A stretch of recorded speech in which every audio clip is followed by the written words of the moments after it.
ইদানিং এত বেশি ব্যস্ত থাকি যে মাসের শুরুর দিকে সব বাজারঘাটের ভিডিও এবং ডেইলি ব্লগগুলো আমি এখন আপলোড দিচ্ছি। কি আর করার বলেন, ব্যস্ত তো থাকি, তাই না? এমন তো না এমনিই ভিডিও আপলোড দিচ্ছি না। যাই হোক, হ্যালো আসসালামু আলাইকুম গাইস, আমি আপনাদের নাজহাত তাসিনা আপা ওয়েলকাম জানাচ্ছি আমার নতুন একটি সুন্দর ব্লগে। এইটা হয়তো এই মাসের 5 থেকে 10 তারিখের মধ্যকার একটা ভিডিও। সেদিন গিয়েছিলাম মাসের মাছ বাজারের জন্য। রাস্তায় আম্মার সাথে দেখা হয়েছিল, সেও মাছ কিনছিল। পরে আমি বললাম যে চলো তাহলে আমার সাথেও, আমি তো মাছ তেমন একটা চিনি না বুঝি না, তো তুমি আমাকে দেখে শুনে কিনে দাও। তারপর যেই কথা সেই কাজ, মা মেয়ে চলে গিয়েছিলাম মাছের বাজারে। এখানে অনেক ধরনের মাছ উঠেছে। আসলে সকাল সকাল যেতে পারলে অনেক ধরনের মাছ পাওয়া যায়, কেনা যায়। তো আমি আমার পছন্দ অনুযায়ী কিছু মাছ কিনে নিচ্ছি আজকে। বাবুদের জন্য একটা 3 কেজি ওজনের পাঙ্গাস মাছ কিনে নিয়েছি, কারণ বাচ্চারা পাঙ্গাস মাছটা খেতে খুব পছন্দ করে। সাথে ইলিশ মাছ, তেলাপিয়া মাছ, চিংড়ি মাছ, আরও অনেক ধরনের গুঁড়া মাছ কিনেছিলাম। আসলে সব কিছু তো আর ভিডিও করা সম্ভব হয় না। ফ্রি টাইমে যতটুকু পেরেছি ভিডিও করার, আপনাদের সাথে শেয়ার করার চেষ্টা করেছি। সাথে কিছু কাঁচা বাজারও করেছিলাম।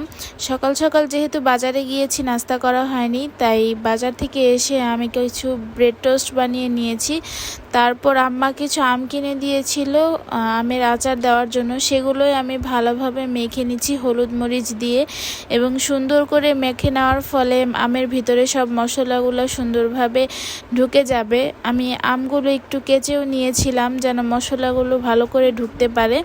তারপর সুন্দর করে আমি সাজিয়ে ট্রেতে ওইগুলো রোদে দিয়ে দিব। দেখতেই পাচ্ছেন আমার মশলা মাখানো শেষ, এখন রোদে দেওয়ার পালা।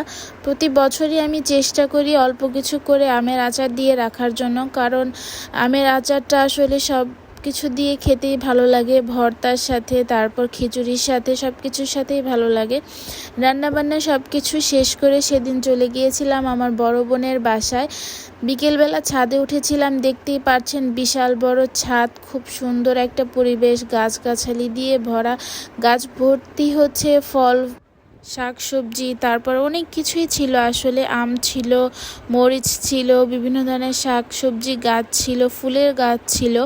সব কিছু মিলিয়ে আবহাওয়াটা এত সুন্দর ছিল, মানে মনটাই খুব ভালো হয়ে গিয়েছে। দেখতে পাচ্ছেন এইটা টমেটো গাছ, তারপর ক্যাপসিকাম গাছ, বেদানা গাছ, সব কিছুই ছিল মাশাল্লাহ।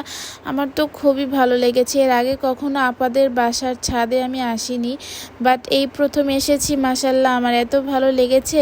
সারাদিন গরম থাকার পরেও বিকেলবেলা যখন ছাদে উঠেছি, এত সুন্দর একটা বাতাস ছেড়েছিল। আসলে সেদিন খুব বৃষ্টি হয়েছিল, তো তাই বৃষ্টি আসার আগে একটু এত সুন্দর পরিবেশ, বাতাস, সব কিছু মিলিয়ে অসাধারণ লেগেছিল। তারপর আমার এই ভিডিওগুলো তো হয়তো আপনারা দেখেই ফেলেছেন অনেক আগে। আমি অনেক ভালো লাগছিল আসলে আমার, তাই আমি এত সুন্দর করে এনজয় করছিলাম, ভিডিও করছিলাম, ছবি তুলছিলাম।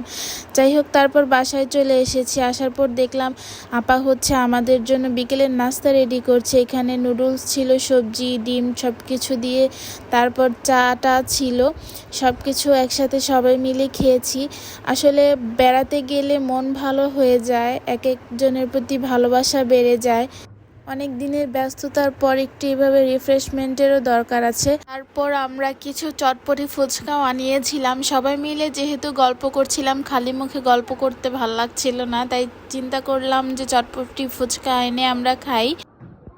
তাই আমরা চটপটি ফুচকা সবই আনিয়েছিলাম। বিকেলে খেয়েছি হচ্ছে নুডলস, সন্ধ্যার একটু পরপর খেয়েছি চটপটি, তারপর আবার রাতের 12টা-1টার দিকে খেয়েছি ভাত। তো যাই হোক, এই ছিল আজকের ভিডিওটা। আশা করি সবার ভালো লেগেছে। ভালো লাগলে অবশ্যই লাইক, কমেন্ট, শেয়ার করে পাশে থাকবেন এবং আমার নিউ ব্লগের জন্য অপেক্ষা করবেন। সবাইকে অসংখ্য ধন্যবাদ। আল্লাহ হাফিজ।